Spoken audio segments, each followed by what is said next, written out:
Okay, now we're going to talk about Charles Peirce.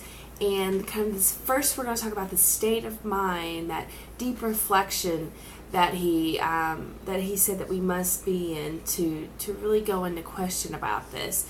And then talk about the three signs. And when we go into that, I kind of want you to picture this three-staged scale. At the first being likenesses, in the middle being indexes, and at the bottom being symbols. And when we talk about various signs, where does it fall in that scale? But first, let's talk about this deep reflection, the state of mind, these three different states of mind that Charles Peirce talks about. In the 19th century is when he's doing these writings, in the late 19th century. And he becomes very passionate about semiotics and all of these studies and writings that he's putting together. It's become his life's work. So when we are on page 177 in our chapter 11, he's talking first about feeling, and it's this state of awareness. And he gives an example in the book about, imagine a man in a dreamy state. A sleepwalker would be in this dreamy state. It's a pure and simple state of mind. There is no deep reflection going on. There is no reason why he is fixated on this color yellow. Or red. He's just talking about or thinking about red. He's not answering any questions about it. He is just thinking about it. And after some time, he gets bored with that color and switches color.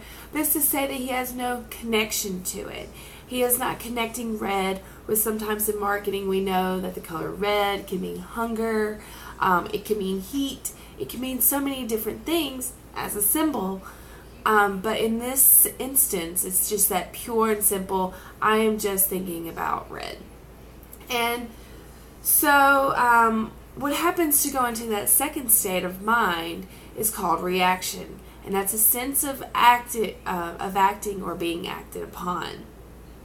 And so if we think about our same dreamer, he's suddenly awakened by a loud whistle noise, and it was very unpleasing to his ears. He tries to shield his ears, and so he is in a new reality, a sense of reality of things. And in our book it talks about the sense of acting and being acted upon, which is our sense of reality of things, both the outward things and of ourselves.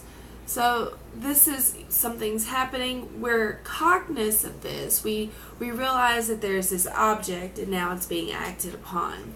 Think about outside when there's a lightning bolt. Something is being acted upon.